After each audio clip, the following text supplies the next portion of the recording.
وَمَن يَرْغَبُ عَن مِّلَّةِ إِبْرَاهِيمَ إِلَّا مَن سَفِهَ نَفْسَهُ، اور ایسا شخص کون سا ہوگا جو ابراہیم کے طریقے سے منہ موڑے۔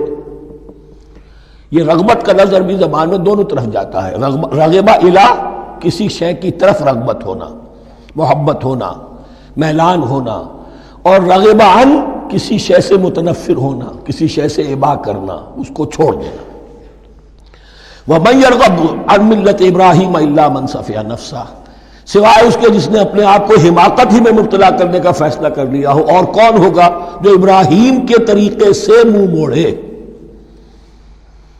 وَلَقَدِ اسْتَفَيْنَاهُ فِي الدُّنْيَا، اور ہم نے تو اسے دنیا میں بھی پسند کر لیا تھا، چن لیا تھا۔ وَإِنَّهُ فِي الْآخِرَةِ لَمِنَ الصَّالِحِينَ، اور یقیناً آخرت میں بھی وہ ہمارے صالح بندوں میں سے ہوں گے۔ اِذْ قَالَ لَهُ رَبُّهُ أَسْلِمْ قَالَ أَسْلَمْتُ لِرَبِّ الْعَالَمِينَ، جب کہا اس سے اس کے پروردگار نے کہ مانو میرا حکم، اس نے کہا پروردگار قبول ہے تیرا حکم، یہاں تک کہ ذبح کرو بیٹے کو، حاضر۔ یہ آخری امتحان تھا، آخری 100 برس کی عمر میں، 87 برس کی عمر میں دعائیں مانگ مانگ کر بیٹا لیا تھا اسماعیل۔ حضرت سارہ کے ہاں کوئی اولاد نہیں ہوئی تھی، اب وہ 13 برس کا تھا، بازو بن گیا تھا، اور اس وقت ذبح کرنے کا حکم آیا۔ جب بھی کہا ہم نے مانو ہمارا حکم، قال اسلمت لرب العالمین، اللہ تعالی ہمیں بھی توفیق دے کہ اس کی پیروی کریں۔ وَوَصَّىٰ بِهَا إِبْرَاهِيمُ بَنِيهِ وَيَعْقُوبُ، اور اسی کی وصیت کی تھی ابراہیم نے بھی اپنے بیٹوں کو اور یعقوب نے بھی۔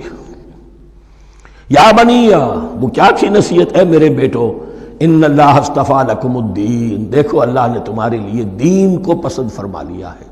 کون سا دین؟ فلا تموتن الا وانتم مسلمون، اور دیکھنا موت نہ آنے پائے مگر فرما برداری کی حالت میں۔ یہی بات آئے گی سورہ آل عمران میں مسلمانوں سے خطاب کر کے، یا ایھا الذین آمنوا اتقوا اللہ حق تقاتہ ولا تموتن الا وانتم مسلمون، اور ان الدین عند اللہ الاسلام ومن یبتغ غیر الاسلام دینا فلن یقبل منہ۔ ام کنتم شہداء اذ حضر یعقوب الموت، کیا تم اس وقت موجود تھے جب یعقوب کی موت کا وقت آیا؟ جب آدم کی یعقوب پر موت، یہ لفظی ترجمہ ہوگا، اذ حضر یعقوب الموت اذ قال لبنیہ ما تعبدون من بعدی، حضرت یعقوب نے اپنے سارے بیٹوں کو جمع کیا، 12 کے 12، اور مصر میں پہنچ چکے تھے یہ حضرت یوسف علیہ السلام کے ذریعے سے، جو سورہ یوسف میں ساری کہانی آئے گی، وہاں انتقال ہوا۔ تو انہوں نے اپنے بیٹوں کو جمع کیا، اذ قال لبنیہ ما تعبدون من بعدی، میرے بعد تم کس کی پوجا کرو گے، کس کی پرستش کرو گے؟ یہ بات نہیں تھی کہ انہیں معلوم نہیں تھا، لیکن یہ کہ ایک میثاق، قول و قرار اور پختہ کرنے کے لیے۔ قالوا نعبد الہک و الہ آبائک ابراہیم و اسماعیل و اسحاق، انہوں نے کہا کہ ہم پوجیں گے، بندگی کریں گے، پرستش کریں گے آپ کے معبود کی اور آپ کے آبا ابراہیم، اسماعیل اور اسحاق کے معبود کی، اور یہ کوئی مختلف معبود نہیں ہے، الہ واحدہ، وہ تو ایک ہی الہ ہے۔ وَنَحْنُ لَهُ مُسْلِمُونَ، ہم اس کے لیے اس کے سامنے سر جھکاتے ہیں، اسی کی فرما برداری کا اقرار کرتے ہیں۔ تِلْكَ أُمَّةٌ قَدْ خَلَتْ، یہ آیت 2 مرتبہ آئے گی اسی رکوع میں۔ یہ ایک گروہ تھا انسانوں کا جو گزر گیا، ابراہیم، اسماعیل، اسحاق، یعقوب، ان کی اولاد، قد خلت، وہ گزر گئے۔ لہا ما کسبت ولکم ما کسبتم، ان کے لیے تھا جو انہوں نے کمایا، اور تمہارے لیے ہوگا جو تم کماؤ گے۔ یعنی یہاں پدرم سلطان بود کا کوئی مقام نہیں ہے، ہر شخص کے لیے اپنا عمل، اپنا ایمان، اپنی کمائی۔ وَلَا تُسْأَلُونَ عَمَّا كَانُوا يَعْمَلُونَ، تم سے یہ نہیں پوچھا جائے گا کہ وہ کیا کرتے تھے، تم سے پوچھا جائے گا تم کیا کر کے لائے ہو۔ تو راچے ہے پدرم سلطان بود، تو راچے ہے، تم کیا ہو بھائی، تو اپنی بات کرو، باپ تمہارا سلطان تھا، ہوگا۔ وَقَالُوا كُونُوا هُودًا أَوْ نَصَارَىٰ تَهْتَدُوا، لیکن اس پس منظر میں اب ان کی خباثت کو نمایاں کیا جا رہا ہے کہ یہ تو تھی وصیت ابراہیم کی اور یعقوب کی، اور اس وقت کے یہود و نصارہ کا کیا رویہ ہے؟ قالوا کونوا ھودا او نصارى تہتدوا، وہی متحدہ محاذ حضور کے خلاف۔ یا تو یہودی، انہوں نے کہا کہ یا یہودی ہو جاؤ یا نصرانی تو ہدایت پر ہو جاؤ گے۔ قل بل ملت ابراہیم حنیفا، کہہ دیجئے نہیں، بل نتبع، ہم تو نتبع یہاں پر محذوف مانیے، بل نتبع ملت ابراہیم حنیفا، نہیں، ہم تو پیروی کریں گے ابراہیم کے طریقے کی، بالکل یکسو ہو کر۔ وما کان من المشرکین، اور وہ مشرکوں میں سے نہیں تھے۔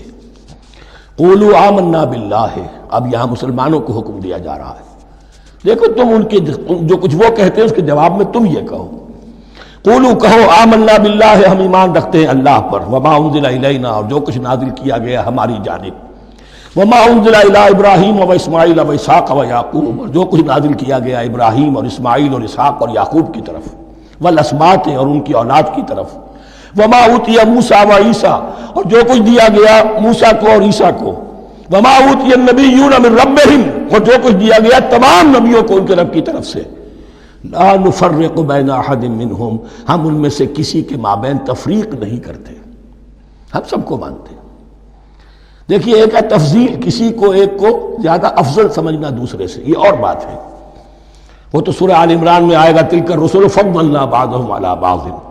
تفریق یہ کہ ایک کو مانے ایک کو نہ مانے، ان رسولوں میں سے ایک کا انکار سب کا انکار، لا نفرق بین احد منہم ونحن له مسلمون، اور ہم نے تو اسی کی فرما برداری کا قلادہ اپنی گردن میں ڈال دیا ہے۔ فَإِنْ آمَنُوا بِمِثْلِ مَا آمَنْتُمْ، پھر اے مسلمانوں اگر یہ بھی ایمان لائیں یہود اور نصارہ بالکل اسی طرح جیسے تم ایمان لائے ہو، نو کمپرومائز،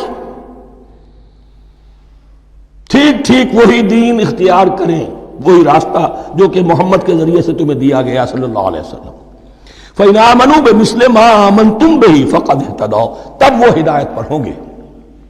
وَإِنْ تَوَلَّوْا، اور اگر وہ پیٹھ موڑ لیں، فَإِنَّمَا هُمْ فِي شِقَاقٍ، تو اس کے معنی یہ ہیں کہ وہ زدم زدہ میں اور دشمنی کے اندر وہ مبتلا ہو چکے ہیں۔ فَسَيَكْفِيكَهُمُ اللَّهُ، تو اے نبی آپ کے لیے ان کے مقابلے میں اللہ کافی رہے گا، آپ فکر نہ کریں، آپ کسی کمپرومائز کی دعوت کی طرف توجہ ہی نہ دیں، کچھ دو کا معاملہ سوچیں بھی نہ، ان کی مخالفتوں سے آپ مرعوب نہ ہوں، ان کی دھمکیوں کا کوئی اثر نہ لیں۔ فَسَيَكْفِيكَهُمُ اللَّهُ، اللہ کافی رہے گا آپ کے لیے ان سب کے مقابلے میں۔ وَهُوَ السَّمِيعُ الْعَلِيمُ، اور یقیناً وہ سب کچھ سننے والا اور جاننے والا ہے۔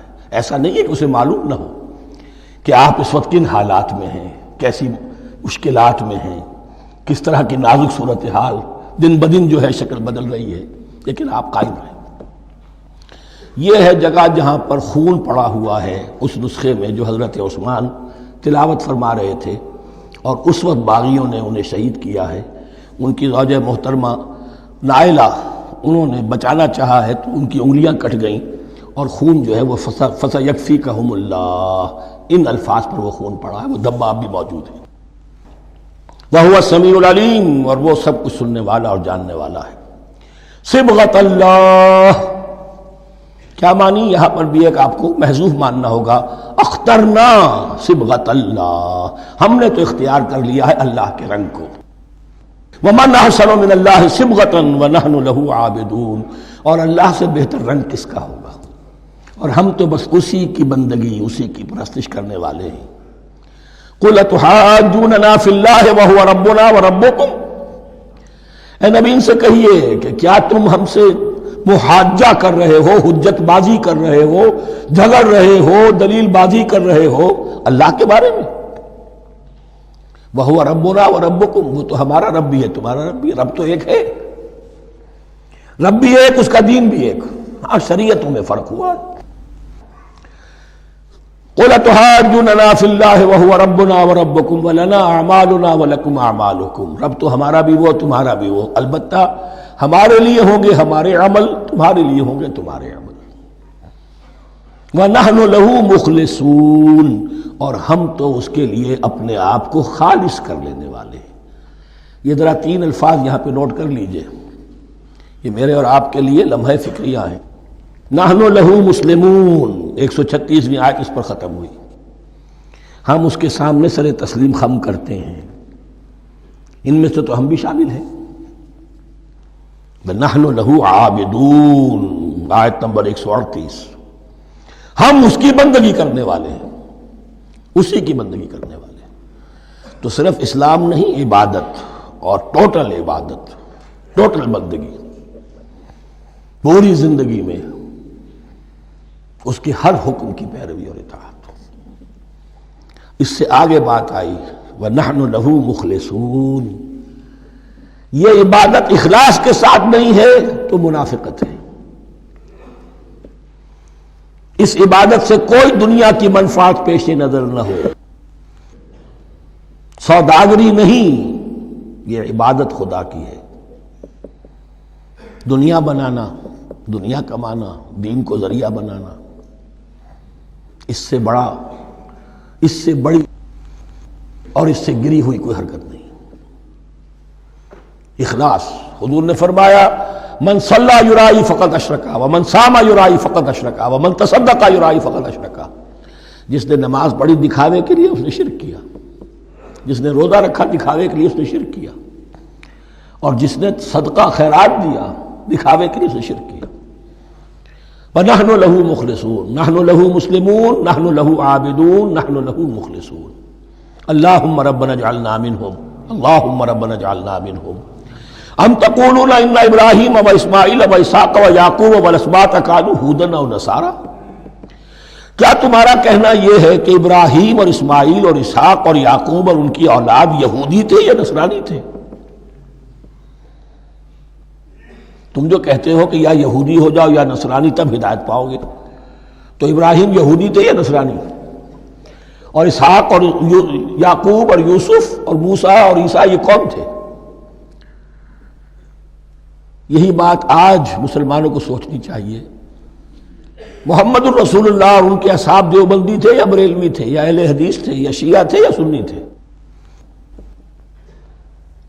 ان تقسیموں سے اوپر ہونے کی ضرورت ہے۔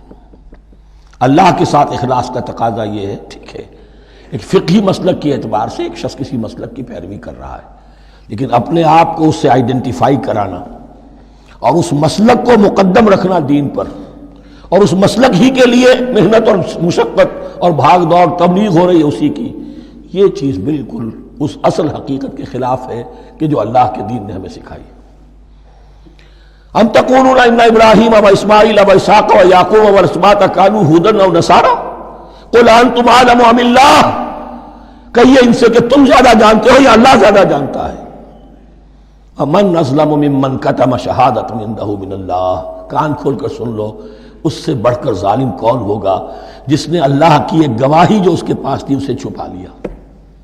تمہارے پاس گواہیاں ہیں، علماء یہود جانتے تھے یہ اللہ کے رسول ہیں جن کے ہم منتظر تھے، اس گواہی کو چھپائے بیٹھے۔ ومن اظلم ممن كتم شہادۃ عنده من اللہ وما اللہ بغافل عما تعملون، اور اللہ ہرگز غافل نہیں ہے کہ اس سے جو تم کر رہے ہو۔ تلک امۃ قد خلت، یہ گروہ مقدس جماعت تھی یہ جس کے یہ گلے سرسبد تھے، یہ گزر گئے۔ لہا ما کسبت ولکم ما کسبتم، جو کمائی انہوں نے کی، جو عمل انہوں نے کمائے وہ ان کے لیے، تمہارے لیے نہیں۔ تمہارے لیے وہ ہوگا جو تم کماؤ گے۔ ولا تسألون عما كانوا يعملون، اور تم سے ان کے عمل کے بارے میں نہیں پوچھا جائے گا کہ انہوں نے کیا کیا، تم سے سوال یہ ہوگا کہ تم نے کیا کیا۔ بارک اللہ لی ولکم فی القرآن العظیم ونفعنی وإیاکم بالآیات والذکر الحکیم۔